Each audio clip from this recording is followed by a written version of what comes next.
দোয়ার মধ্যে আমিন বলার ফজিলত সম্পর্কে আজ আমরা আলোচনা করছি। যে 5 ব্যক্তির দোয়া নিশ্চিত কবুল, আজান এবং ইকামতের মধ্যবর্তী সময়ে যে দোয়া পাঠ করবেন, জুমার দিন যে 2টি সময়ে দোয়া কবুল হয়, যে সকল নামাজের পরে দোয়া কবুল হয়, লবণের মতো সামান্য প্রয়োজনও আল্লাহ তাআলার কাছে চেয়ে নিতে হয়। যেসব কারণে দোয়া কবুল হয় না, দুর্দিনে দোয়া কবুল হওয়ার জন্যে সুদিনে যে আমলটি করবেন। মোনাজাতে মাত্র একটি আয়াত পাঠ করলেই আপনার দোয়া ইনশাআল্লাহ কবুল হয়েই যাবে। এ বিষয়ে আজকে আমরা আলোচনা করছি ইনশাআল্লাহ। কোরআনুল কারীমে অসংখ্য দোয়ার ভাণ্ডার রয়েছে। তার মধ্যে একটি আয়াত রয়েছে যে আয়াতটি আপনি আপনার দোয়ার মধ্যে পাঠ করলে নিশ্চিতভাবে আল্লাহ তাআলা দোয়া কবুল করবেন। হাদিস শরীফে এ বিষয়ে নিশ্চয়তা দেওয়া হয়েছে। হযরত সাদ ইবনে মালিক রাদিয়াল্লাহু আনহু বলেন, সামি'তু রাসূলুল্লাহ সাল্লাল্লাহু আলাইহি ওয়াসাল্লাম ইয়াকুল, রাসূল করিম সাল্লাল্লাহু আলাইহি ওয়াসাল্লামকে আমি বলতে শুনেছি, আল্লাহ রাসূল বলেছেন, হাল আদুল্লুকুম আলা ইসমিল্লাহিল আযম আল্লাযী ইযা দুইয়া বিহি আজাবা ওয়া ইযা সুইলা বিহি আ'তা। আমি কি তোমাদেরকে ইসমে আযম শেখাবো যা দ্বারা দোয়া করলে আল্লাহ তাআলা দোয়া কবুল করেন, কোনো কিছু চাইলে আল্লাহ তাআলা তাকে দান করেন। আদ-দাওয়াতুল্লাতী দাআ বিহা ইউনুসু হাইথু নাদাহু ফি যুলুমাতিস সালাস, যে তা হচ্ছে সেই দোয়া যা ইউনুস আলাইহিস সালাম ত্রিবিধ অন্ধকারে মাছের পেটে থাকাকালীন তিনি পাঠ করেছিলেন। তা হচ্ছে লা ইলাহা ইল্লা আনতা সুবহানাকা ইন্নী কুনতু মিনাজ জালিমিন। তা হচ্ছে ইসমে আযম যা দ্বারা দোয়া করলে আল্লাহ তাআলা দোয়া কবুল করেন, আল্লাহ তাআলার কাছে কিছু চাইলে আল্লাহ তাআলা তা দান করেন। ফাকাল রাজুল, এক ব্যক্তি বলল, ইয়া রাসূলুল্লাহ হাল কানাত লিইউনুসা খাসাতান আম লিল মুমিনিনা আম্মাহ। হে রাসূল, এটা কি শুধু ইউনুস আলাইহিস সালামের জন্য খাস নাকি সবার জন্যে? তখন রাসূল বললেন, আলা তাসমাউ কওলাল্লাহি আযজা ওয়া জাল, তোমরা কি আল্লাহ তাআলার এই আয়াতটা শোনো নাই যে পরবর্তী আয়াতে আল্লাহ কি বলেছেন? আল্লাহ তাআলা বলেছেন যে ওয়ানাজ্জাইনাহু মিনাল গাম্মি ওয়া কাযালিকা নুনজিল মুমিনিন, আর আমি তাকে উদ্ধার করলাম সেই বিপদ থেকে, এভাবেই আমি মুমিনদেরকে উদ্ধার করে থাকি। তার মানে হচ্ছে এটা শুধু ইউনুস আলাইহিস সালামের জন্যেই নির্দিষ্ট নয়, কিয়ামত পর্যন্ত সকল মুসলমান মুমিন ব্যক্তি এর দ্বারা উপকৃত হবে। ওয়াকাল রাসূল সাল্লাল্লাহু আলাইহি ওয়াসাল্লাম, আল্লাহ রাসূল সাল্লাল্লাহু আলাইহি ওয়াসাল্লাম আরও বলেছেন, আইয়ুমা মুসলিমিন দাআ বিহা ফি মারদিহি 40 মাররাহ, কোনো মুমিন মুসলমান ব্যক্তি যদি তার অসুস্থতায় 40 বার এই দোয়ায়ে ইউনুস পাঠ করে, ফামাতা ফি মারদিহি, আর সে যদি এই অসুস্থতায় মৃত্যুবরণ করে, আ'তা আজরা শাহীদ, তাকে আল্লাহ তাআলা শহীদি দরজা দান করেন। ওয়া ইন বারআ ওয়া কদ গুফিরা লাহু জামিউ যুনুবিহি, রাওয়াহু হাকিম, আর যদি সে সুস্থতা লাভ করে, নিষ্কৃতি লাভ করে, তাহলে সে সমস্ত গুনাহ থেকে পবিত্র হয়ে যায়। সুপ্রিয় বন্ধুগণ, আজকের আলোচনা আমরা জানলাম যে কোরআনুল কারীমের একটি আয়াত, তা হচ্ছে লা ইলাহা ইল্লা আনতা সুবহানাকা ইন্নী কুনতু মিনাজ জালিমিন। একে দোয়া ইউনুস বলা হয়। রাসূল সাল্লাল্লাহু আলাইহি ওয়াসাল্লাম বলেছেন যে আমি তোমাদেরকে ইসমে আযম শেখাবো, তা হচ্ছে ইউনুস আলাইহিস সালাম যে ত্রিবিধ অন্ধকারের মধ্যে মাছের পেটে যে দোয়া পড়েছিলেন, তা হচ্ছে ইসমে আযম। এ দ্বারা দোয়া করলে আল্লাহ তাআলা দোয়া কবুল করেন, আল্লাহ তাআলার কাছে কিছু চাইলে আল্লাহ তাআলা তাকে দান করেন। এবং যে কোনো মুমিন ব্যক্তি, তখন সাহাবায়ে কেরাম বলে, ইয়া রাসূলুল্লাহ, এটাকে ইউনুস আলাইহিস সালামের জন্য নির্দিষ্ট না, সবার জন্য। রাসূল বলেন, তোমরা কি এই আয়াতটা শোনো নাই যে আল্লাহ তাআলা বলেছেন যে ওয়ানাজ্জাইনাহু মিনাল গাম্মি ওয়া কাযালিকা নুনজিল মুমিনিন, এভাবে আমি ইউনুসকে উদ্ধার করেছিলাম এবং মুমিনদেরকে আমি এভাবেই উদ্ধার করে থাকি। তারপর রাসূল বলেছেন, যে ব্যক্তি অসুস্থতার সময়ে এই দোয়াটি 40 বার পরে আর সে যদি মারা যায়, সে শহীদি দরজা লাভ করবে। আর যদি সে সুস্থতা লাভ করে, তাহলে সমস্ত গুনাহ থেকে সে পবিত্র হয়ে যাবে। এজন্য আসুন আমাদের প্রার্থনায়, আমাদের দোয়ায়, আমাদের মুনাজাতে এই আয়াতটি পাঠ করি, লা ইলাহা ইল্লা আনতা সুবহানাকা ইন্নী কুনতু মিনাজ জালিমিন, লা ইলাহা ইল্লা আনতা সুবহানাকা ইন্নী কুনতু মিনাজ জালিমিন। এটি একটি ইসমে আযম। যেসব কারণে দোয়া কবুল হয় না, সেই কারণগুলো আজকে আমরা আলোচনা করছি ইনশাআল্লাহ। আবু হুরায়রা রাদিয়াল্লাহু আনহু বলেন, রাসূলুল্লাহ সাল্লাল্লাহু আলাইহি ওয়াসাল্লাম বলেছেন, ইন্নাল্লাহা তাইয়্যিব লা ইয়াকবালু ইল্লা তাইয়্যিবা, নিশ্চয়ই আল্লাহ তাআলা পবিত্র, পবিত্র জিনিস ছাড়া তিনি কোনো কিছুই গ্রহণ করেন না তথা কবুল করেন না। ওয়া ইন্নাল্লাহা আমারাল মুমিনিনা বিমা আমারা বিহিল মুরসালিন, রাসূলদেরকে তিনি যে আদেশ করেছেন হুবহু একই আদেশ মুমিনদেরকেও আল্লাহ তাআলা করেছেন। ফাকালা, আল্লাহ তাআলা বলেছেন কোরআনুল কারীমে, ইয়া আইয়ুহার রুসুল কুলু মিনাত তাইয়্যিবাতি ওয়া'মালু সালিহা ইন্নী বিমা তা'মালুনা আলিম।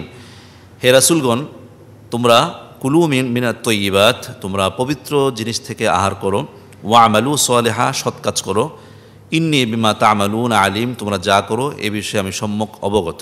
আবার ওয়াকালা তাআলা, আবার আল্লাহ তাআলা বলেছেন, ইয়া আইয়ুহাল্লাযীনা আমানু কুলু মিন তয়্যিবাতি মা রাযাকনাকুম, হে বিশ্বাসীগণ তোমাদেরকে যে রিজিক দিয়েছি তা থেকে পবিত্র জিনিস আহার করো। সুম্মা যাকারা রাজুল, অতঃপর আল্লাহ রাসূল সাল্লাল্লাহু আলাইহি ওয়াসাল্লাম এক ব্যক্তির উপমা দিচ্ছেন যে একজন ব্যক্তি, ধরো একজন ব্যক্তি যে যাকারা রাজুল ইউতিলুস সাফর, লম্বা সফরে রওনা দিল, পথিমধ্যে আশআসা আগবারা, অর্থাৎ তার শরীর, চুল, দাড়ি সব কিছু ধুলামলিন হয়ে আছে। একজন মুসাফির দীর্ঘ পথ পাড়ি দেওয়ার কারণে তার শরীরে যেমন একদম পরিষ্কার পরিচ্ছন্ন পরিপাটি থাকে না, এরকম অগোছালো উস্কো খুস্কো চুল এবং ধুলাবালি যুক্ত একজন ব্যক্তি, সে কী করল? ইয়ামুদ্দু ইয়াদাইহি ইলাস সামা ইয়া রব্বি ইয়া রব, সে তার দুই হাত উত্তোলন করে সে তার রবকে ডাকতে লাগলো, ইয়া রব, মানে হে আল্লাহ, হে আল্লাহ, এরকম। তারপর নবীজি বললেন, ওয়ামাতমাহু হারাম, তার খাবার হারাম, ওয়ামাশরাবাহু হারাম, তার পানীয় হারাম, ওয়ামাল বাসাহু হারাম, ওয়ামাল বাসুহু হারাম, তার পোশাক হারাম, ওয়াগুদিয়া বিল হারাম, তার দেহটা গঠিত হয়েছে হারাম মাল দ্বারা। ফাআন্না ইউস্তাজাবু লিযালিক, রাওয়াহু মুসলিম। এবার বলো তার দোয়া কিভাবে কবুল হবে? অর্থাৎ একজন মুসাফির, যদিও মুসাফিরের দোয়া কবুল হাদিসে এসেছে কয়েকবার, বারংবার এসেছে মুসাফিরের দোয়া সফর অবস্থায় কবুল, কিন্তু ওই ব্যক্তি একজন মুসাফির হওয়া সত্ত্বেও রাসূল বলছেন যে সে তার দুই হাত উত্তোলন করে তার মালিককে ডাকছে, ইয়া রব্বি, হে আমার রব, হে আমার রব। অথচ তার খাবার, সে যা খায় তা হারাম খায়, তার যে পানীয় সে পান করে সে হারাম পানীয় পান করে, তার পোশাকটা হারাম অর্থের পোশাক, এবং তার শরীরের রক্ত মাংস সবটাই হারাম মাল দ্বারা গঠিত। এবার বলো তার দোয়া কিভাবে কবুল হবে? এজন্য আমরা যারা চাই যে আল্লাহ তাআলা যেন আমাদের দোয়া কবুল করেন, আমাদের খাবার অবশ্যই হালাল হতে হবে, আমাদের পানীয় অবশ্যই হালাল হতে হবে, আমাদের পোশাক অবশ্যই হালাল হতে হবে, আমাদের রক্ত মাংস অবশ্যই হালাল মাল দ্বারা গঠিত হতে হবে। হারামের সংস্পর্শে এসে আল্লাহ তাআলার কাছে কোনো দোয়া করলে অথবা ইবাদত করলে সেই ইবাদত আল্লাহ তাআলা কবুল করেন না। অথচ আমরা দেখতে পাই আমাদের সমাজে সরকারি চাকুরিজীবী, আবার বেসরকারি চাকুরিজীবী অথবা নানান পেশায়ের মানুষ, সুযোগের সন্ধানে মানুষ সৎ থাকে, যখন সুযোগ পেয়ে যায় তখনই তার আসল রূপটা বেরিয়ে আসে। এরকম বহু মানুষ আছে যারা হারাম উপার্জন করেন দেদারসে, আল্লাহ খোদার ভয় নেই, আখিরাতের কোনো চিন্তা নেই, ইচ্ছে মতন হালাল হারাম পাক না পাক ইচ্ছে মতো টাকা কামাই করেন। এই সমস্ত ব্যক্তি যারা হালাল হারামের চিন্তাও করে না, তাদের ব্যাপারে আল্লাহ রাসূল সাল্লাল্লাহু আলাইহি ওয়াসাল্লাম বলেছেন যে জাহান্নামের কোন দরজা দিয়ে তাদেরকে আল্লাহ তাআলা নিক্ষেপ করবেন, এটা আল্লাহ ভ্রুক্ষেপও করবেন না। এজন্য আমাদের উচিত, আমাদের দোয়া যদি আমরা কবুল করাতে চাই তাহলে অবশ্যই আমাদেরকে হালাল খেতে হবে, হালাল পড়তে হবে, এবং আমাদের রক্ত মাংসকে হালাল মাল দ্বারা গঠন করতে হবে। আল্লাহ তাআলা আমাদের সকলকে হারামকে চিরতরে ছিন্ন করে একনিষ্ঠভাবে আমরণ আমৃত্যু যেন আমরা হালালের উপর অটুট থাকতে পারি, আল্লাহ তাআলা সেই ব্যবস্থাপনা যেন আমাদেরকে করে দিন। দুর্দিনে দোয়া কবুল হওয়ার জন্যে সুদিনে যে আমলটি করবেন, এই বিষয়ে আজকে আমরা আলোচনা করছি। হযরত আবু হুরায়রা রাদিয়াল্লাহু আনহু বর্ণনা করেছেন, রাসূলুল্লাহ সাল্লাল্লাহু আলাইহি ওয়াসাল্লাম বলেন, মান সাররাহু আই ইয়াস্তাজিবাল্লাহু লাহু ইনদাশ শাদাঈদ, যে ব্যক্তি চায় তার দুঃখের সময় তার দোয়া কবুল হোক, ফালইউকসিরিদ দুআ ফির রাখা, রাওয়াহু তিরমিজি, সে যেন সুখের সময় অধিক হারে দোয়া করে। অর্থাৎ যে ব্যক্তি চায় তার দুঃখের সময় দোয়া কবুল হোক, সে যেন সুখের সময় বেশি করে দোয়া করে। কিন্তু আমাদের অবস্থাটা হচ্ছে ঠিক বিপরীত। কোরআনুল কারীমে আমাদের যেই দুঃস্বভাব রয়েছে তা আল্লাহ তাআলা কয়েকবার উল্লেখ করেছেন। যেমন এক আয়াতে বলা হয়েছে, ওয়াইদা আনআমনা আলাল ইনসানি আ'রাদা ওয়া নাআ বিজানিবিহি, আমি যখন কোনো বান্দাকে নেয়ামত দেই তখন সে মুখ ফিরিয়ে নেয়, অর্থাৎ সে বেখবর থাকে, আমার কোনো খবর নেয় না সে। ওয়াইদা মাসসাহু শার, যখন বিপদ তাকে স্পর্শ করে, ফাদু দুআইন আরিদ, লম্বা দোয়া সে করে। এজন্য আমাদের উচিত সুখের সময়ে বেশি করে দোয়া করা। যখন আমি ভালো থাকি, সুস্থ থাকি, অভাব না থাকে, পেরেশানি না থাকে, ভয় না থাকে, দুশ্চিন্তা না থাকে, সকল দিক থেকে যখন আমরা ভালো থাকি, যখন আমরা সুখে থাকি ওই সময় আল্লাহ তাআলা দরবারে বেশি করে ক্রন্দন করা যে হে মাবুদ, হে আল্লাহ, হে মাওলা, আমি এখন ভালো আছি তোমার সীমাহীন দয়ায়। আমি একসময় দুর্বল ছিলাম, আমি অসচ্ছল ছিলাম, আমি দরিদ্র ছিলাম, আমি দুর্বল ছিলাম, আমি অক্ষম ছিলাম, তুমি সকল নেয়ামত দান করেছো। আল্লাহ তাআলা এই নেয়ামত ছিনিয়ে নেও না। এভাবে যখন আমরা সুখের সময় বেশি করে দোয়া করব, ইনশাআল্লাহ দুঃখের সময় যখন আপনার অভাব আসবে, অনটন আসবে, পেরেশানি আসবে, অসুস্থতা আসবে, নানান দুশ্চিন্তা আপনাকে পেয়ে বসবে, তখন আল্লাহ তাআলার কাছে দোয়া করতে দেরি হবে, দোয়া কবুল হতে দেরি হবে না। এজন্যে রাসূল সাল্লাল্লাহু আলাইহি ওয়াসাল্লাম বলেছেন, যে ব্যক্তি চায় তার দুঃখের সময় তার দোয়া কবুল হোক, সে যেন সুখের সময় বেশি করে দোয়া করে।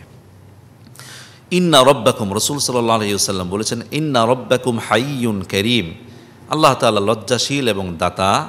ইয়াস্তাহি আন ইবাদিহি ইদা রাফা ইয়াদাইহি আই ইয়ারুদ্দাহুমা সিফরান, আল্লাহ তাআলা লজ্জা বোধ করেন তার কোনো বান্দা যখন হাত ওঠায় তখন আল্লাহ তাআলা ওই বান্দাকে না দিয়ে খালি হাত ফিরিয়ে দিতে তিনি লজ্জা বোধ করেন। অন্য হাদিসে এসেছে রাসূল সাল্লাল্লাহু আলাইহি ওয়াসাল্লাম বলেছেন, উদউল্লাহ ওয়া আনতুম মুকিনুনা বিল ইজাবাহ, দোয়া কবুলের নিশ্চিত বিশ্বাস নিয়েই তোমরা আল্লাহর কাছে প্রার্থনা করো। ওয়া আলামু, জেনে রাখো, আন্নাল্লাহ লা ইস্তাজিবু দুআআম মিন কলবিন গাফিলিল্লাহ, ওই ব্যক্তির দোয়া আল্লাহ তাআলা কবুল করেন না যার হৃদয় দোয়ার মধ্যে থাকে না। এজন্য আমাদের উচিত সব সময় দোয়া করা, ভালো সময় দোয়া করা, মন্দ সময় দোয়া করা এবং বিশ্বাস নিয়ে দোয়া করা। আশা করি আল্লাহ তাআলা আমাদের কোনো দোয়া ফিরিয়ে দিবেন না। আল্লাহ তাআলা আমাদের সকলকে বেশি করে মোনাজাত করার, প্রার্থনা করার, দোয়া করার তৌফিক দান করুন, আমিন। মুমিন ব্যক্তি তার জীবনে যত দোয়া করে, তা সকালে হোক, বিকালে হোক, আগে হোক, পরে হোক, আওয়াজ করে হোক অথবা নীরবে হোক, সশব্দে হোক, সর্বাবস্থায় মুমিন ব্যক্তির দোয়া আল্লাহ তাআলা কবুল করেই থাকেন। তার প্রতিফলন কখনো দেখা যায় সাথে সাথে, কখনো দেখা যায় বিলম্বে। তো এই বিষয়ে আজকে আমরা আলোচনা করছি যে মুমিনের কোনো দোয়াই বৃথা যায় না, বিফলে যায় না।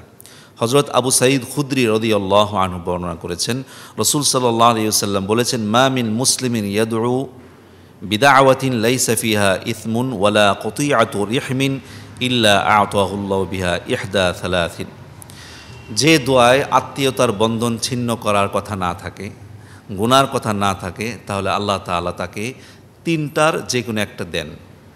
অর্থাৎ যে দোয়ায় আত্মীয়তার সম্পর্ক ছিন্ন করার বিষয় না থাকে, অর্থাৎ সে যদি দোয়া করে, হে আল্লাহ অমুকের সাথে আমার সম্পর্ক ছিন্ন করে দাও, অমুক আত্মীয়ের সাথে আমার সম্পর্ক ছিন্ন করে দাও, এরকম দোয়া না করে, অথবা কোনো গুনার জিনিস না চায়, অর্থাৎ গুনাহ করার তৌফিক যেন সে না চায়। অর্থাৎ কোনো বান্দা যদি চায়, হে আল্লাহ আমাকে তৌফিক দিয়ে আমি যেন চুরি করতে পারি, ডাকাতি করতে পারি, অথবা এমন একটা খারাপ কাজে যাচ্ছি আমি যেন খারাপ কাজটা সাকসেসফুল করতে পারি, এরকম দোয়া যদি না করে, তাহলে সে তিনটার যে কোনো একটা পায়। এক নম্বর হচ্ছে যে আল্লাহ রাসূল সাল্লাল্লাহু আলাইহি ওয়াসাল্লাম বলছেন, ইম্মা আই ইউআজ্জিলা লাহু দাওয়াতাহ, হতে পারে সে যা চেয়েছে তা জলদি সে ফিরে পাবে, যা সে চেয়েছে কাল বিলম্ব না করে সাথে সাথে সে পেয়ে যাবে। ওয়া ইম্মা আই ইয়াদ্দাখিরাহা লাহু ফিল আখিরা, অথবা আল্লাহ তাআলা তার জন্য তা আখিরাতে রেখে দেন। ওয়া ইম্মা আই ইয়াসরিফা আনহু মিনাস সুই মিথলাহা, অথবা আল্লাহ তাআলা অনুরূপ মন্দ তার কাছ থেকে দূরে সরিয়ে দেন। অর্থাৎ কোনো মানুষের জীবনে, প্রত্যেকটা মানুষের জীবনে ভালো মন্দ লেখা আছে, অর্থাৎ সুসময় দুঃসময়, বিপদ আপদ, কল্যাণ অকল্যাণ লেখা আছে।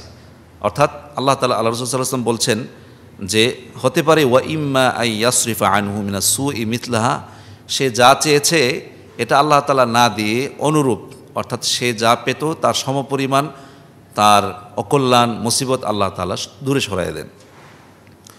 ক্বালু, সাহাবায়ে কেরাম বললেন, ইদা নুকসিরু, তাহলে তো আমরা অনেক বেশি পাবো। তখন রাসূলুল্লাহ সাল্লাল্লাহু আলাইহি ওয়াসাল্লাম বললেন, ক্বালাল্লাহু আকসারু, আল্লাহ তাআলা আরও বেশি দিতে পারেন। তো এই আলোচনার সারমর্ম হচ্ছে এই যে কোনো মানুষ যখন, কোনো বান্দা যখন আল্লাহ তাআলার কাছে আত্মীয়তার বন্ধন ছিন্ন করার তৌফিক না চায়, অথবা কোনো গুনার কাজ করার সুযোগ না চায়, অন্য যে কোনো দোয়া যখন আল্লাহ তাআলা কোনো বান্দা করে, তখন আল্লাহ তাআলা তিনটার যে কোনো একটা দেন। একটা হচ্ছে যে সে যা চাইলো সাথে সাথেই তা দিয়ে দেন, অথবা সে যা চাইলো তা কিছুই আল্লাহ তাআলা দেন না, সবটাই আখিরাতের জন্য আল্লাহ তাআলা রেখে দেন, অথবা তার তকদিরে লেখা যে অকল্যাণ রয়েছে, মুসিবত রয়েছে, সমপরিমাণ অপরাধ, সমপরিমাণ মুসিবত আল্লাহ তাআলা দূরে সরিয়ে দেন। তাহলে আমরা যে দোয়া করি, প্রতিনিয়ত দোয়া করেই যাচ্ছি, আগে করেছি, বর্তমানে করছি, ভবিষ্যতে করব ইনশাআল্লাহ। দিনে রাতে আল্লাহ তাআলার কাছে যা চাই একটা দোয়াও কিন্তু বাদ যায় না। প্রত্যেকটা দোয়া আল্লাহ তাআলা কবুল করে থাকেন। হতে পারে তার সাথে সাথে দেন, অথবা একটু দেরিতে দেন, অথবা আখিরাতের জন্য আল্লাহ তাআলা রেখে দেন, অথবা সমপরিমাণ অকল্যাণ মুসিবত আমাদের তকদির থেকে আল্লাহ তাআলা মুছে দেন। এজন্যে দোয়ার সাথে লেগে থাকা, সব সময় দোয়া করতেই থাকা। আল্লাহ তাআলা আমাদের সবাইকে বেশি থেকে বেশি পরিমাণে দোয়া করার তৌফিক দান করুন। দোয়ার মধ্যে আমিন বলার ফজিলত সম্পর্কে আজ আমরা আলোচনা করছি। দোয়ার মধ্যে একটি গুরুত্বপূর্ণ অংশ হচ্ছে আমিন বলা। আমিন অর্থ হচ্ছে হে আল্লাহ আমাদের দোয়া কবুল করুন। এটি কিন্তু ইহুদিরাও করে থাকে, এমনকি খ্রিস্টানেরাও করে থাকে। কারণ এটি নতুন কোনো শব্দ নয়, এটি অনেক আদি এবং পুরাতন একটি শব্দ, অর্থাৎ দোয়া কবুলের একটি শব্দ, যে হে আল্লাহ আমাদের দোয়া কবুল করুন। যে কোনো দোয়ার শেষে আমিন বলা। এজন্যই আমরা যখন নামাজ পড়ি, নামাজে সূরা ফাতিহা তেলাওয়াত করি, ওয়ালাদ-দল্লিন যখন পড়ি, তখন আমরা কি বলি? আমিন, অর্থাৎ হে আল্লাহ আমাদের দোয়া কবুল করুন। হজরতে হাবিব ইবনে মাসলামা আল ফিহরি রাদিয়াল্লাহু আনহু বর্ণনা করেছেন, রসুল সাল্লাল্লাহু আলাইহি ওয়াসাল্লাম বলেছেন, লা ইয়াজতামিউ মালাউন ফায়াদউ বা'দুহুম ওয়া ইউআম্মিনুল বা'দু ইল্লা আজাবাহুমুল্লাহ, রাওয়াহুল হাকিম। যখন একদল লোক আল্লাহ তাআলার কাছে দোয়া করে, তখন এক ব্যক্তি দোয়া করে, অন্যরা এ দোয়াতে আমিন বলে, তখন আল্লাহ তাআলা দোয়া কবুল করেন। অর্থাৎ ধরুন একসাথে অনেকগুলো মানুষ বসলো, সেখানে একজন দোয়া করলো আর অন্যরা আমিন বলল, এর দ্বারা আল্লাহ তাআলা দোয়া কবুল করে থাকেন। এটা যেন এমন যেন কোনো ব্যক্তি একটা দরখাস্ত করলো, কোনো একটা জিনিসের জন্য আবেদন করলো, আর অন্যরা তাতে সাইন দিল অথবা সিল দিল অথবা সহমত জানালো, সমর্থন জানালো, এমন। হজরতে জুহাইর আন-নুমাইরি রাদিয়াল্লাহু আনহু বলেন, খরজনা মা রাসূলিল্লাহি সাল্লাল্লাহু আলাইহি ওয়াসাল্লাম লাইলাতান, আমরা আল্লাহ রসুল সাল্লাল্লাহু আলাইহি ওয়াসাল্লামের সাথে রাতের বেলায় বের হলাম।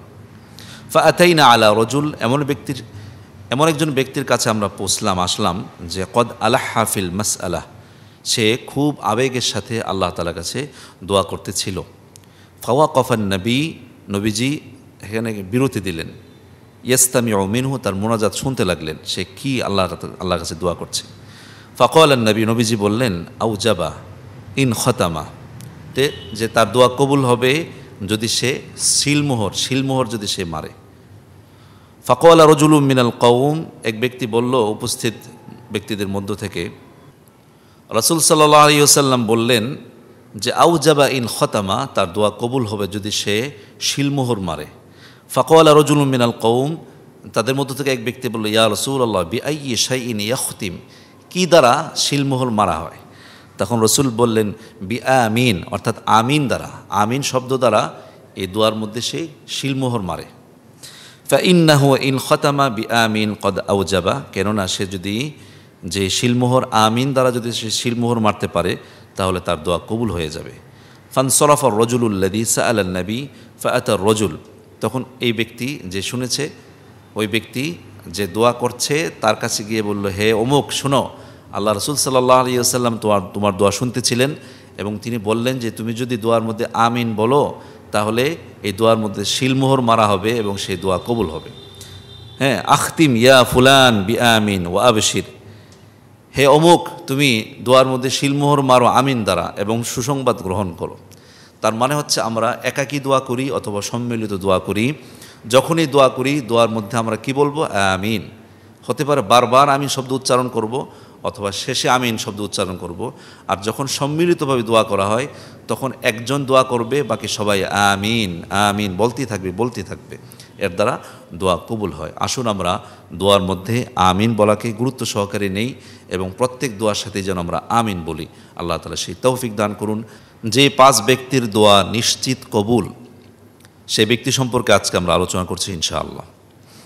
হযরত আবু হুরায়রা রাদিয়াল্লাহু আনহু বর্ণনা করেছেন, রাসূল সাল্লাল্লাহু আলাইহি ওয়াসাল্লাম ইরশাদ করেন, সালাসাতুন লা তুরাদ্দু দাওয়াতুহুম, 3 প্রকারের লোকের দোয়া ফেরত দেওয়া হয় না।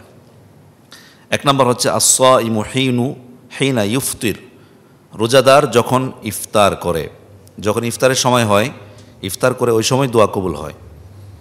এটা হতে পারে রমজানের রোজা অথবা অন্য যে কোনো সময়ের রোজা। রোজাদার যখন ইফতার করে ওই সময় দোয়া কবুল হয়। তারপরে ওয়াল ইমামুল আদিল, ন্যায়পরায়ণ বাদশার দোয়া কবুল হয়। 3 নম্বর হচ্ছে ওয়াদাওয়াতুল মাজলুম এবং মজলুম ব্যক্তির দোয়া কবুল হয়। অত্যাচারিত, যাকে অত্যাচার করা হয়েছে, জুলুম করা হয়েছে যে ব্যক্তির প্রতি, ওই মজলুম ব্যক্তির দোয়া কবুল হয়। ইয়ারফাউহা আল্লাহু ফাওকাল গমাম, আল্লাহ তাআলা সেই দোয়া মেঘমালার উপরে উঠিয়ে নেন। ওয়া তুফতাহু লাহা আবওয়াবুস সামা, তার জন্য আসমানের দরজাসমূহ খুলে দেওয়া হয়। ওয়া ইয়াকুলু রব, আল্লাহ তাআলা বলেন, ওয়া ইজ্জাতি লা আনসুরান্নাকা ওয়ালাউ বা'দা হিন, আমার ইজ্জতের শপথ হে মজলুম ব্যক্তি, আমি অবশ্যই তোমাকে সাহায্য করব যদিও কিছুটা বিলম্ব হয়। এ হলো 3 ব্যক্তি। আর বাকি 2 ব্যক্তি হচ্ছে এই, রাসূল সাল্লাল্লাহু আলাইহি ওয়াসাল্লাম বলেছেন, সালাসু দাওয়াতিন মুস্তাজাবাতুন লা শাক্কা ফীহিন্না, 3 শ্রেণীর লোক এমন রয়েছে যাদের দোয়া কবুল হয়, এতে কোনো সন্দেহ নেই। 1 নম্বর হচ্ছে দাওয়াতুল ওয়ালিদ, বাবার দোয়া। ওয়া দাওয়াতুল মুসাফির, মুসাফির ব্যক্তির দোয়া। ওয়া দাওয়াতুল মাজলুম, মজলুম ব্যক্তির দোয়া। তাহলে মোট 5 ব্যক্তি পাওয়া গেল। 1 নম্বর হচ্ছে রোজাদার ব্যক্তি যখন সে ইফতার করে। 2 নম্বর হচ্ছে ন্যায়পরায়ণ বাদশাহ। 3 নম্বর হচ্ছে বাবার দোয়া সন্তানের জন্য। 4 নম্বর হচ্ছে মুসাফির ব্যক্তির দোয়া যখন সে সফরে থাকে। 5 নম্বর ব্যক্তি হচ্ছে অত্যাচারিত ব্যক্তি, মাজলুম ব্যক্তি, যখন সে প্রতিশোধ নেয় না। এই 5 ব্যক্তির দোয়া। তাহলে আমরা যখন রোজাদার অবস্থায় থাকব, ইফতারের সময় দোয়া করব। আর ন্যায়পরায়ণ বাদশাহ যিনি জনগণের প্রতি সুবিচার করেন, ওই ব্যক্তির দোয়াও কবুল হয়ে যায়। যখন আপনার প্রতি জুলুম করা হবে, ওই সময় আপনার দোয়া কবুল হবে যদি আপনি প্রতিশোধ না নেন, তার পাল্টা ব্যবস্থা না নেন। তারপরে সন্তানের জন্য বাবার দোয়া। এজন্য প্রত্যেক বাবার উচিত সন্তানের জন্য নেককার অর্থাৎ নেক দোয়া করা। কারণ রাসূল সাল্লাল্লাহু আলাইহি ওয়াসাল্লাম বলেছেন, বাবার দোয়া আর আল্লাহর আরশের মাঝখানে কোনো পর্দা নেই। এজন্য প্রত্যেক সন্তানের উচিত বাবার কাছ থেকে দোয়া নেওয়া, এবং প্রত্যেক বাবার উচিত সন্তানের জন্য বেশি করে দোয়া করে। এই 5 ব্যক্তি হচ্ছে নিশ্চিত তাদের দোয়া কবুল হয়। আল্লাহ তাআলা আমাদের সকলকে বেশি বেশি করে দোয়া করার তৌফিক দান করুন। লবণের মতো সামান্য প্রয়োজনও আল্লাহ তাআলার কাছে চেয়ে নিতে হয়। যেমনটি রাসূল সাল্লাল্লাহু আলাইহি ওয়াসাল্লাম বলেছেন, হযরত আনাস রাদিয়াল্লাহু আনহু থেকে বর্ণিত, লিয়াসআল আহাদুকুম রাব্বাহু হাজাতাহু কুল্লুহা হাত্তা ইয়াসআলা শিসআ নালিহি ইদা ইনকাতা। রাসূল সাল্লাল্লাহু আলাইহি ওয়াসাল্লাম বলেছেন, তোমাদের প্রত্যেকেই যেন আল্লাহর কাছে নিজের সকল প্রয়োজন পেশ করে, নিজের পরিবারের, নিজের ঘরের যা যা প্রয়োজন হয় সকল প্রয়োজনের কথা তোমরা যেন আল্লাহর কাছে পেশ করো। অর্থাৎ তোমাদের প্রত্যেকেই যেন নিজ নিজ হাজত প্রয়োজন আল্লাহ তাআলার কাছে পেশ করে। এমনকি তোমাদের কারো যদি জুতার ফিতা ছিঁড়ে যায়, তাহলে সেটাও যেন আল্লাহর কাছে পেশ করে। অন্য হাদিসে এসেছে যে হাত্তা ইয়াসআলুহুল মিলহা, এমনকি কারো যদি লবণের প্রয়োজন হয়, সেটাও যেন আল্লাহর কাছে চেয়ে নেয়।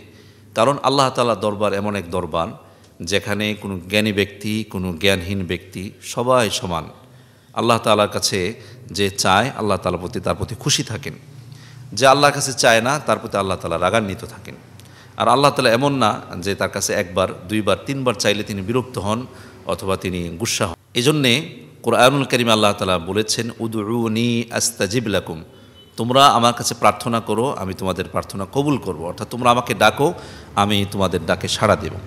আমাদের যা প্রয়োজন হবে একেবারে যৎসামান্য, এমনকি হাদিসে বলা হচ্ছে যে তোমাদের লবণ সংকট হলে সেটাও আল্লাহর কাছে চেয়ে নাও। যদি তোমাদের কারো জুতার ফিতা ছিঁড়ে যায়, সেটাও আল্লাহ তাআলার কাছে চেয়ে নাও। রাসূল সাল্লাল্লাহু আলাইহি ওয়াসাল্লাম বলেছেন যে লিয়াসআল আহাদুকুম রাব্বাহু হাজাতাহু কুল্লুহা, তোমাদের সবাই যেন নিজের প্রয়োজনগুলো আল্লাহর কাছে ব্যক্ত করে। এজন্য আমাদের উচিত নিজের ব্যক্তিগত প্রয়োজনে, পরিবারের প্রয়োজনে, সন্তানের প্রয়োজনে, নিজের বংশের প্রয়োজনে, বাড়ির প্রয়োজনে, দেশের প্রয়োজনে, গোটা উম্মার প্রয়োজনে যত প্রয়োজন হবে, যত প্রয়োজন দেখা দিবে, সব কিছুই যেন আমরা আল্লাহ তাআলার কাছে বলি। কারণ আল্লাহ তাআলাই একমাত্র মানুষের অকৃত্রিম বন্ধু, যিনি নিঃস্বার্থভাবে নিঃশর্তভাবে বান্দাকে দান করে থাকেন। এমনকি বান্দা গুনাহ করলেও তিনি তার রিজিক বন্ধ করেন না, আকাশ বন্ধ করেন না, বাতাস বন্ধ করেন না, তার জন্য বৃষ্টি বন্ধ করেন না, সব কিছুই আল্লাহ তাআলা দেন। এজন্য আমাদের উচিত বেশি থেকে বেশি পরিমাণে আল্লাহ তাআলার কাছে কিছু চাওয়া। আল্লাহ তাআলা আমাদের সবাইকে রব্বুল আলামিনের দরবারে বেশি বেশি প্রার্থনা করার তৌফিক দান করুন। আজান এবং ইকামতের মধ্যবর্তী সময়ে যে দোয়া পাঠ করবেন, এ বিষয়ে আজকে আমরা আলোচনা করছি।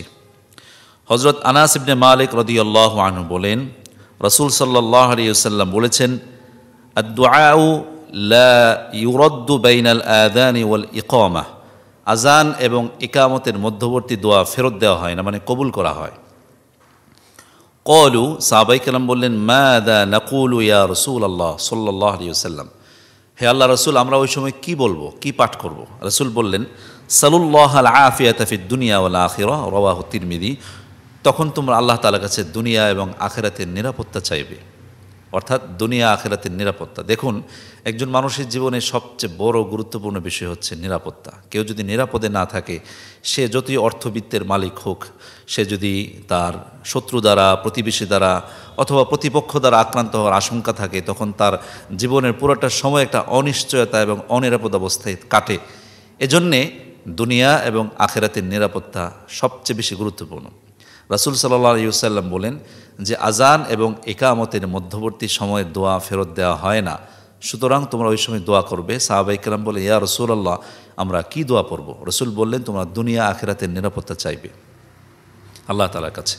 এটা আপনি যদি বাংলাতে চান, এভাবে চাইবেন যে, হে আল্লাহ, আমাদেরকে দুনিয়া আখিরাতের নিরাপত্তা দান করুন, শত্রুমুক্ত জিন্দেগি দান করুন। এরকম আপনার নিজ ভাষায় আপনার মনে যা আসে সেটা আপনি পাঠ করবেন। যদি আরবিতে বলতে চান, তাহলে এভাবে দোয়া করবেন, আল্লাহুম্মা ইন্নী আসআলুকাল আফওয়া ওয়াল আফিয়াতা ফিদ দুনিয়া ওয়াল আখিরাহ। আল্লাহুম্মা ইন্নী আসআলুকাল আফওয়া ওয়াল আফিয়াতা ফিদ দুনিয়া ওয়াল আখিরাহ। আল্লাহুম্মা ইন্নী আসআলুকাল আফওয়া ওয়াল আফিয়াতা ফিদ দুনিয়া ওয়াল আখিরাহ। হে আল্লাহ, দুনিয়া আখিরাতের নিরাপত্তা আপনার কাছে চাই। অন্য হাদিসে এসেছে, হযরত সাহাল ইবনে সাদ রাদিয়াল্লাহু আনহু বলেন, রাসূল সাল্লাল্লাহু আলাইহি ওয়াসাল্লাম বলেছেন, সিনতানি লা তুরাদ্দানি আও ক্বাল্লামা তুরাদ্দান, দুটি সময়ের দোয়া ফেরত দেওয়া হয় না, অথবা খুব কমই ফেরত দেওয়া হয়। এক নম্বর হচ্ছে আদ-দুআউ ইনদান নিদা, যখন আজান দেওয়া হয়, আহ্বান করা, ডাকা হয় তখন। ওয়া ইনদাল বা'সি হিনা ইউলহিমু বা'দুহু বা'দা, যখন প্রচণ্ড যুদ্ধ শুরু হয়ে যায়, শত্রুপক্ষের সাথে প্রচণ্ড মোকাবেলা হয়, ওই সময় দোয়া কবুল হয়, দোয়া ফেরত দেওয়া হয় না। তারপর হযরত জাবের রাদিয়াল্লাহু আনহু বলেন, রাসূল সাল্লাল্লাহু আলাইহি ওয়াসাল্লাম বলেছেন, ইযা তুবিবা বিস-সালাতি ফুতিহাত আবওয়াবুস সামাই ওয়াস্তুজিবুদ দুআ, যখন একামত দেওয়া হয় সলাতের জন্য, তখন আসমানের দরজাসমূহ খুলে দেওয়া হয় এবং দোয়া কবুল হয়। এজন্য একামত যখন চলে, ওই সময় আপনি মনে মনে দোয়া করে ফেলবেন। আর আজান একামতের মধ্যবর্তী যে সময়, এটা কিন্তু সব ওয়াক্তে সমান নয়। যেমন মাগরিবের সময় আজান দেওয়ার পরে 2-3 মিনিট পরেই জামাত শুরু হয়ে যায়, ওই সময় থাকে মাত্র 2-3 মিনিট। ফজরের পরে থাকে 30 মিনিট মিনিমাম ধরেন, জোহরের সময় থাকে 20-30 মিনিট, আসরের সময় থাকে 15 মিনিট, তারপরে ইশার সময় থাকে কোনো কোনো মসজিদে 15 মিনিট, কোনো কোনো মসজিদে 30 মিনিট। তাহলে আপনি সুন্নত পড়ার পরে, অথবা সুন্নত যদি পড়তে না পারেন, সময় যদি না থাকে, যতটুকু সময় থাকে অতটুকু সময়ের মধ্যে আল্লাহ তাআলার কাছে দোয়া করে নেবেন। এভাবে আল্লাহুম্মা ইন্নী আসআলুকাল আফওয়া ওয়াল আফিয়াতা ফিদ দুনিয়া ওয়াল আখিরাহ, আল্লাহুম্মা ইন্নী আসআলুকাল আফওয়া ওয়াল আফিয়াতা ফিদ দুনিয়া ওয়াল আখিরাহ, অথবা বাংলাতে, হে আল্লাহ, দুনিয়া আখিরাতের নিরাপত্তা তোমার কাছে চাই। আল্লাহ তাআলা আমাদের সবাইকে আজান একামতের মধ্যবর্তী সময়ে দোয়া করার তৌফিক দান করুন, আমিন। যে সকল নামাজের পরে দোয়া কবুল হয়, এই বিষয়ের উপর আজকে আমরা আলোচনা করছি। হযরত আবু উমামা রাদিয়াল্লাহু আনহু বর্ণনা করেছেন, রাসূল সাল্লাল্লাহু আলাইহি ওয়াসাল্লামকে বলা হলো, ইয়া রাসূলুল্লাহ সাল্লাল্লাহু আলাইহি ওয়াসাল্লাম, আইয়ুদ দুআই আসমা, কোন দোয়া সবচেয়ে বেশি শ্রুত হয়, মানে কবুল করা হয়? রাসূল সাল্লাল্লাহু আলাইহি ওয়াসাল্লাম জবাব দিলেন, জাওফাল লাইলিল আখির, যে রাতের শেষাংশে, এবং ওয়াদুবরাস সালাওয়াতিল মাকতুবাত, রাওয়াহু তিরমিজি, এবং প্রত্যেক ফরজ সালাতের পরে দোয়া কবুল হয়। রাতের শেষাংশে, অর্থাৎ রাতের 1/3 বাকি থাক তাহাজ্জুদের সময়। 2 নম্বর হচ্ছে প্রত্যেক ফরজ সালাতের পরে দোয়া কবুল হয়। এটা আপনি নামাজের মধ্যেও করতে পারেন, যেমন সালাত শেষ হওয়ার আগে, অর্থাৎ সালাম ফেরানোর আগে হতে পারে, অথবা সালাম ফেরানোর পরেও হতে পারে। এটা আপনি হাত তুলে দোয়া করলেও পারেন, এবং হাত তোলা ছাড়াও দোয়া করলেও দোয়া কবুল হয়। সম্মিলিতভাবে হতে পারে, অথবা সম্মিলিত ছাড়া একা একা হতে পারে। অর্থাৎ দোয়া কবুল হয়েই যায়, এটাই সুনিশ্চিত কথা যে রাতের 1/3 বাকি থাকতে শেষ রাতে দোয়া কবুল হয়, এবং প্রত্যেক ফরজ সালাতের পরে দোয়া কবুল হয়। হযরত আবু হুরায়রা রাদিয়াল্লাহু আনহু বলেন, রাসূলুল্লাহ সাল্লাল্লাহু আলাইহি ওয়াসাল্লাম বলেছেন, ইয়ানজিলু রাব্বানা তাবারাকা ওয়া তাআলা কুল্লা লাইলাতিন ইলাস সামাঈদ দুনিয়া হিনা ইয়াবকা সুলুসাল লাইলিল আখির ইয়াকুল, রাতের 1/3 বাকি থাকতে আল্লাহ তাআলা দুনিয়ার আসমানে অবতরণ করেন প্রতি রাতে, এবং তিনি বলেন, মাইয়াদউনি ফাআস্তাজিব লাহ, কে আছে দোয়া করবে আমার কাছে, আমি তার দোয়া কবুল করব। মাই ইয়াসআলুনি ফাউতিয়াহ, কে আমার কাছে চাইবে আমি তাকে তা দান করব। মাই ইয়াস্তাগফিরুনি ফাআগফির লাহ, কে আছে আমার কাছে ক্ষমা চাইবে আমি ক্ষমা করব। এটা হচ্ছে শেষ রাতে তাহাজ্জুদের সময় দোয়া। তাহলে আজকের আলোচনা আমরা জানলাম যে শেষ রাতে দোয়া কবুল হয়, আর প্রত্যেক ফরজ সলাতের পরে দোয়া কবুল হয়। এজন্যে ফরজ সলাতের পরে যে দোয়া হয়, এটা সম্মিলিতভাবে দোয়া হোক অথবা একা একা দোয়া হোক, হাত তুলে দোয়া হোক অথবা হাত ছাড়া দোয়া হোক, এই দোয়াকে আমরা যেন গাফলতি না করি, এই দোয়াতে যেন আমরা অবহেলা না করি, অলসতা না করি, এবং পূর্ণ নিশ্চিত বিশ্বাস নিয়ে যেন আমরা সব সময় দোয়া করি। প্রত্যেক সলাতের পরে আমরা যেন দোয়া করতেই থাকি। আল্লাহ তাআলা আমাদের সকলকে বেশি করে দোয়া করার তৌফিক দান করুন। জুমার দিন যে দুটি সময়ে দোয়া কবুল হয়, এ বিষয়ে আজকে আমরা আলোচনা করছি। হযরত আবু হুরায়রা রাদিয়াল্লাহু আনহু বর্ণনা করেছেন, রাসূল সাল্লাল্লাহু আলাইহি ওয়াসাল্লাম ইরশাদ করেছেন, ইন্না ফিল জুমআতি লাসাআতান লা ইউয়াফিকুহা আবদুম মুসলিম ইয়াসআলুল্লাহা ফিহা খায়রান ইল্লা আ'তাহু ইয়্যাহ, রাওয়াহুল বুখারী। নিশ্চয়ই জুমার দিন এমন একটি সময় রয়েছে, এই সময় যদি কোনো মুসলমান পেয়ে থাকে আর সে যদি আল্লাহ তাআলার কাছে কিছু চায়, আল্লাহ তাআলা তাকে অবশ্যই তা দান করেন। অর্থাৎ জুমার দিন সকাল থেকে নিয়ে সন্ধ্যা পর্যন্ত গোটা দিনে এমন একটি সময় রয়েছে, এই সময়টা যদি কোনো মানুষ পেয়ে থাকে, কোনো মুসলমান, আর সে যদি আল্লাহ তাআলার কাছে কিছু চায়, আল্লাহ তাআলা তাকে অবশ্যই তা দান করেন। ওই সময়টা কোন সময় দেখুন। হযরত আনাস রাদিয়াল্লাহু আনহু বলেন, রাসূল সাল্লাল্লাহু আলাইহি ওয়াসাল্লাম বলেছেন, ইলতামিসুস সাআতাল্লাতী তুরজা ফি ইয়াউমিল জুমআতি বা'দাল আসরি ইলা গুয়ুবাতিশ শামস, রাওয়াহু তিরমিজি। তোমরা ওই সময়টা তালাশ করো জুমার দিন আসরের পরে মাগরিবের পূর্বক্ষণে, অর্থাৎ সূর্য ডোবার আগ মুহূর্তের সময়টা হচ্ছে ওই সময়টা। অর্থাৎ তোমরা জুমার দিন দোয়া কবুলের সেই মাহেন্দ্রক্ষণ, সেই কাঙ্ক্ষিত সময়টা তালাশ করো আসরের নামাজের পর থেকে নিয়ে মাগরিবের সূর্য ডোবার আগ পর্যন্ত। অর্থাৎ দিনের একেবারে শেষ প্রান্তে মাগরিব হয়ে যাবে, ঠিক তার পূর্ব মুহূর্তে দোয়াটা কবুল হয়ে যায়। এটা নিশ্চিত দোয়া কবুল হওয়ার সময়। এই যে একটা সময়। আরেকটা হচ্ছে অন্য রেওয়ায়েতে এসেছে যে হিয়া মা বাইনা আই ইয়াজলিসাল ইমামু ইলা আন তুকদাস সালাহ, রাওয়াহু মুসলিম। দোয়া কবুলের সময়টা হচ্ছে এই, ইমাম যখন মসজিদে প্রবেশ করে খুতবা দেয়, ওই খুতবা থেকে শুরু করে নামাজ শেষ হওয়া পর্যন্ত গোটা সময়টাই দোয়া কবুলের সময়। তাহলে দুইটা নিশ্চিত সময় পাওয়া গেল। একটা হচ্ছে জুমার দিন আসরের নামাজের শেষ মুহূর্তে, আসরের ওয়াক্তের শেষ মুহূর্তে মাগরিবের পূর্বক্ষণে, ওই সময় দোয়া কবুল নিশ্চিত। আর দ্বিতীয় হচ্ছে জুমার দিন ইমাম যখন খুতবা দিতে আসেন, ওই সময় থেকে শুরু করে নামাজ শেষ হওয়া পর্যন্ত গোটা সময়টাই দোয়া কবুলের সময়। এবার ইমাম যখন খুতবা দেয়, তখন আপনি মুখে উচ্চারণ না করে মনে মনে দোয়া করে নেবেন, অথবা মৃদু শব্দে নিঃশব্দে আওয়াজবিহীন দোয়া করে নেবেন, ইনশাআল্লাহ দোয়া কবুল হয়ে যাবে। তো আসুন আমরা জুমার দিনকে কাজে লাগাই দোয়া কবুলের জন্য, প্রার্থনার জন্য। আমাদের সকল কিছু যেন রবের কাছে চেয়ে নিতে পারে, আল্লাহ তাআলা সেই তৌফিক দান করুন।